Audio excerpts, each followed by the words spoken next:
আসসালামু আলাইকুম। আপনি কি আপনার কম্পিউটারের পারফরম্যান্স বাড়াতে চান অথবা আপনার কম্পিউটারের আগের স্পিডটা ফিরে পেতে চান? যদি এর উত্তর হ্যাঁ হয়ে থাকে তাহলে আজকের এই ভিডিওটি আপনার জন্য। Welcome to Tech Technics with Sabbir. আজকের এই ভিডিওটিতে আমি আপনাদেরকে দেখাবো কিভাবে আপনি আপনার স্লো কম্পিউটারকে ফাস্ট করতে পারবেন।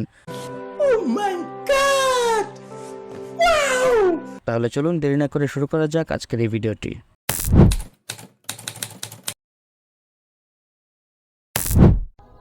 সর্বপ্রথম কোটা আন্দোলনকারী সকল শহীদ এবং আহত ছাত্রদের প্রতি শ্রদ্ধা এবং সহমর্মিতা জ্ঞাপন করছি। আপনারা আমাদের শিখিয়েছেন কিভাবে সাহসী হতে হয়, কিভাবে অন্যায়ের প্রতিবাদ করতে হয়, কিভাবে ঘুরে দাঁড়াতে হয়। আপনাদের আত্মত্যাগের কথা এই দেশের মানুষ সারা জীবন মনে রাখবে ইনশাআল্লাহ। যেভাবে 1971 এবং 1952 সালে শহীদ হওয়া মুক্তিযোদ্ধাদেরকে আজও এদেশে মানুষ মনে রেখেছে। শহীদদের রুহে মাগফিরাত কামনা করছি এবং তাদের পরিবারের প্রতি শ্রদ্ধা নিবেদন করে শুরু করছি আজকের এই ভিডিওটি। তো আমাদের কম্পিউটারকে ফাস্ট করার জন্য আমাদের কিছু টুলস ইউজ করতে হবে, যেটা আমি এই ফোল্ডারের মধ্যে রেখেছি। তো আমি ফোল্ডারটা ওপেন করছি। ওপেন করার পরে আমরা দেখতে পাচ্ছি যে একটি জিপ ফাইল এবং একটি টেক্সট ডকুমেন্ট ফাইল আছে। সো আমাদের বেসিক্যালি কাজটা অ্যাকচুয়ালি জিপ ফাইলটা থেকে করতে হবে। সো আমরা এই জিপ ফাইলটাকে আনজিপ করে নিচ্ছি। সো আনজিপ করার পরে আমরা দেখতে পাচ্ছি যে এখানে দুটো প্রোগ্রাম চলে এসেছে। একটি হচ্ছে একটি উইন্ডোজ ব্যাচ ফাইল, আরেকটি হচ্ছে একটি ছোট অ্যাপ্লিকেশন প্রোগ্রাম। এখন এই উইন্ডোজ ব্যাচ ফাইলটি বেসিক্যালি এই টেক্সট ডকুমেন্ট থেকেই তৈরি করা হয়েছে।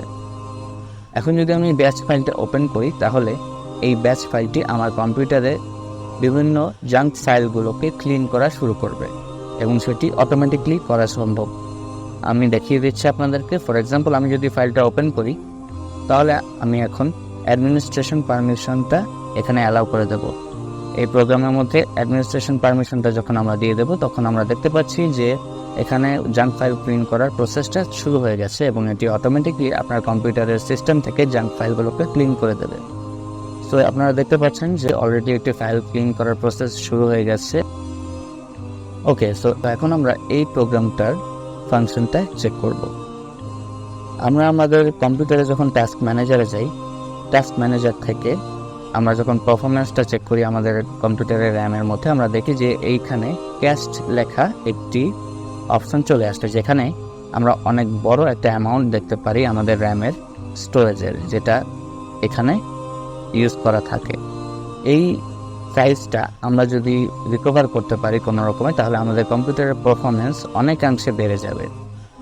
এই জিনিসটা করার জন্যই আমরা বেসিক্যালি এই প্রোগ্রামটাকে ইউজ করে থাকি। এখন যদি আমি এই প্রোগ্রামটাকে অ্যাডমিনিস্ট্রেশন পারমিশন দিয়ে ওপেন করি তাহলে আমরা দেখতে পারবো যে এই জায়গাতে যে ক্যাশ ডেটাটা আছে সেই ক্যাশ ডেটাটা ক্লিন হয়ে যাবে। এখন আমি আপনাদেরকে সেটার একটা এক্সাম্পল দেখাচ্ছি। এখন ফর এক্সাম্পল এই উইন্ডোটাকে সাইড বাই সাইড এখানে রেখে যদি আমি এই প্রোগ্রামটাকে রান করি, তারপরে দেখতে পাচ্ছেন যে এই সাইজটা অনেকাংশ রিডিউস হয়ে গেছে এবং আমি অনেকটা স্পেস আমার র্যাম থেকে সেভ করতে পেরেছি। তো এই প্রোগ্রামটা আসলে অ্যাকচুয়ালি আপনার র্যামকে ফ্রি করতে হেল্প করবে। যেই স্পেসটা আপনি রিকভার করতে পারবেন না ইউজুয়ালি, সেই স্পেসটাকে আপনি এই প্রোগ্রামটা দিয়ে রিকভার করতে পারবেন। তো এখন প্রশ্ন হচ্ছে যে আমি এই প্রোগ্রামটাকে কিভাবে অলওয়েজ ইউজ করতে পারবো। সেই ক্ষেত্রে আমি যেটা করতে পারি সেটা হচ্ছে আমি এই প্রোগ্রামটিকে শিডিউল অনুযায়ী রান করার একটি প্রসেস তৈরি করে দিতে পারবো, যেটা আমরা এভাবে করতে পারি। তো এখানে আমরা একটি ফিচার দেখতে পাচ্ছি যেটা আমাদের উইন্ডোজের সাথে আসে। তো আমি এই টাস্ক শিডিউলারের যে অপশনটা বা যে সফটওয়্যারটা রয়েছে সেটা ওপেন করছি। তো সফটওয়্যারটা ওপেন করার পরে আমরা এরকম একটি ভিউ দেখতে পারবো। এখান থেকে আমাদেরকে একটি নতুন টাস্ক ক্রিয়েট করতে হবে। ক্রিয়েট টাস্কের যে বাটনটা দেখতে পাচ্ছ সেখানে আমরা ক্লিক করব। করার পরে আমরা এরকম একটি উইন্ডো আসবে। এই উইন্ডোর মধ্যে আমরা আমাদের টাস্কের নামটা লিখে দেব। ফর এক্সাম্পল, আমি এখানে লিখতে যাচ্ছি র্যাম ক্যাশ ক্লিনার। ওকে, সো এই লেখাটাই আমি ডেসক্রিপশনের মধ্যেও লিখে দিচ্ছি। তো এখন আমাদের যেটা করতে হবে যে এই ইউজারটা চেঞ্জ করে দিতে হবে। এইখান থেকে আমি ইউজারটা চেঞ্জ করে দিয়ে এই অ্যাডভান্সডের মধ্যে ক্লিক করব। এখান থেকে আমাকে ইউজারটা বের করে আনার জন্য ফাইন্ড নাও বাটনে ক্লিক করতে হবে। করার পরে আমি সিস্টেম খুঁজে বের করবো এখান থেকে। এখানে দেখতে পাচ্ছেন সিস্টেমটা চলে এসেছে। এই সিস্টেমটা সিলেক্ট করে ওকে বাটনে প্রেস করব, তাহলে এটা সিস্টেম থেকে অটোমেটিকলি রান হওয়া শুরু করবে। তো আমি ওকে বাটনে প্রেস করছি। তারপরে আমি এখানে রান উইথ হাইয়েস্ট প্রিভিলেজেস এই বাটনটার মধ্যে টিক দিয়ে দেব, যাতে করে এই প্রোগ্রামের রান করার শিডিউলটা সবচেয়ে বেশি ইম্পর্টেন্স পায়। তারপরে আমি এখানে কনফিগার ফর উইন্ডোজ বিস্তার লেখা আছে, এখান থেকে আমি উইন্ডোজ 10টাকে সিলেক্ট করে দেব।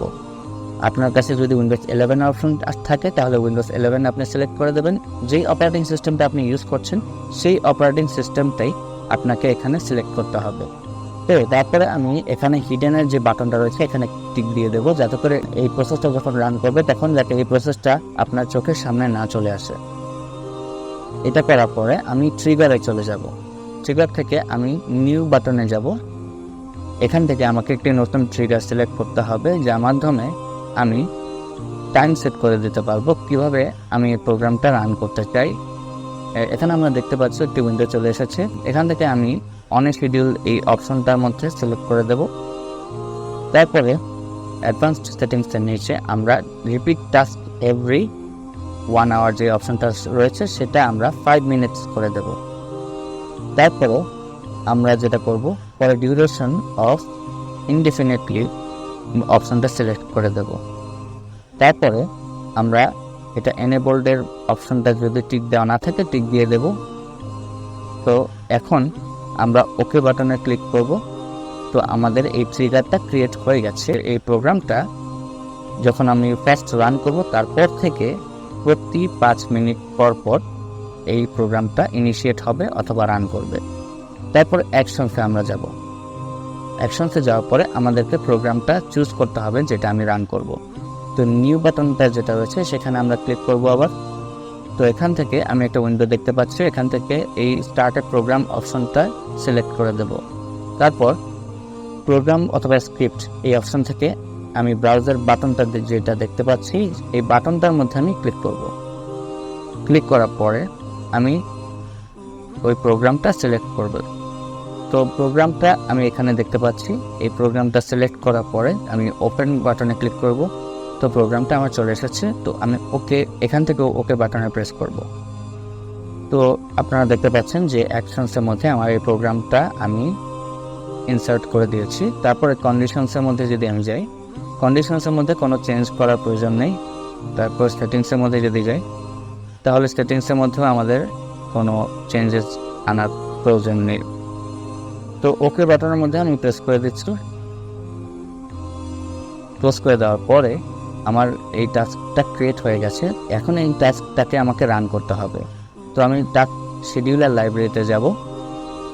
এখান থেকে আমি আমার ওই টাস্কটা খুঁজে বের করব। আপনারা দেখতে পাচ্ছেন যে এখানে লেখা আছে র্যাম ক্যাশ ক্লিনার, যেটা আমি ক্রিয়েট করেছি। এই টাস্কটা এখন আমি রান করব। এইখান থেকে আমি রান বাটনে যদি সিলেক্ট করি তাহলে আমি এই টাস্কটাকে রান করতে পারবো। তার আগে আমি জিনিসটাকে একটু দেখিয়ে দিচ্ছি যে এই প্রোগ্রামটা রান হলে কি হয়। তো আমি টাস্ক ম্যানেজার ওপেন করছি। ওপেন করার পরে আবার পারফরমেন্স ট্যাবে গিয়ে মেমোরির মধ্যে চলে গেলাম। তারপরে আপনারা দেখতে পাচ্ছেন যে আমার মেমোরির মধ্যে আবার ক্যাশ ডাটা জমতে শুরু করেছে। তো আমি কি করব, এই প্রোগ্রামটাকে রান করা শুরু করে দেব। তো রান বাটনের মধ্যে যখন আমি ক্লিক করব তখন আপনারা দেখতে পাচ্ছেন যে সাইজটা অনেক রিডিউস হয়ে গেছে, অর্থাৎ আমি আমার কম্পিউটারের র্যামের স্পেসটা অনেকাংশে আবার সেভ করতে পেরেছি। এখন যেহেতু আমি আমার প্রোগ্রামটাকে রান করে দিয়েছি, এটা রান হওয়ার পরে প্রতি 5 মিনিট পর পর এই প্রোগ্রামটা অটোমেটিকলি আপনার কম্পিউটারের মধ্যে রান হতে থাকবে ইন দ্য ব্যাকগ্রাউন্ড। সো এভাবে করে আমি এই দুটো প্রোগ্রামকে আমার কম্পিউটারের মধ্যে ইউজ করতে পারবো। এবং আপনারা দেখতে পাচ্ছেন যে এই যে প্রোগ্রামটা আমি রান করেছি সেটা কতগুলো ফাইল আপনার কম্পিউটার থেকে ডিলিট করে দিয়েছে। এভাবে করে আপনি আপনার কম্পিউটারের মধ্যে যত রকমের জাঙ্ক ফাইলস আছে সব ক্লিন করে আপনার কম্পিউটারকে ফাস্ট করে নিতে পারবেন এবং আপনার কম্পিউটারের পারফরমেন্স অনেকটা ইমপ্রুভ হবে। সো এখানে আপনারা দেখতে পাচ্ছেন যে প্রেস এনি কি টু কন্টিনিউ রয়েছে। এখন যদি আমি কিবোর্ড থেকে একটা বাটনের মধ্যে প্রেস করি তাহলে এই উইন্ডোটা চলে যাবে। তো আমি বাটনের মধ্যে প্রেস করে দিচ্ছি। সো আমার এই উইন্ডোটা চলে গেছে। আর যদি আপনি কিউরিয়াস হয়ে থাকেন যে এই ব্যাচ ফাইলের মধ্যে অ্যাকচুয়ালি কী ছিল, তো আমি আপনাদেরকে দেখিয়ে দিচ্ছি। মূলত ব্যাচ ফাইলের মধ্যে এই জিনিসগুলো অ্যাড করা হয়েছিল। সো আপনি যদি চান এই ব্যাচ ফাইলের প্রত্যেকটা জিনিস আপনি সার্চ দিয়ে দেখতে পারেন যে এখানে এগুলো দ্বারা কি বোঝানো হচ্ছে। ফর এক্সাম্পল, আমি এই টেক্সটটা কপি করে সার্চ করার পরে আপনারা দেখতে পাচ্ছেন যে এই কমান্ডের দ্বারা কি কাজ করা যায় সেটা এখানে দেখানো হয়েছে। তো এভাবে আপনারা বুঝতে পেরেছেন যে কিভাবে আপনার কম্পিউটারকে আপনারা ফাস্ট করতে পারবেন। আমি এই সবগুলো প্রোগ্রামের লিঙ্ক আপনাদেরকে কমেন্ট বক্সে দিয়ে দেবো। আশা করছি আপনাদের ভিডিওটি পছন্দ হয়েছে। যদি এই ভিডিওতে আপনাদের কোনো উপকারে আসে তাহলে একটি লাইক করবেন, কমেন্ট করবেন, শেয়ার করবেন and subscribe to my channel. Thanks for watching. See you in the next video.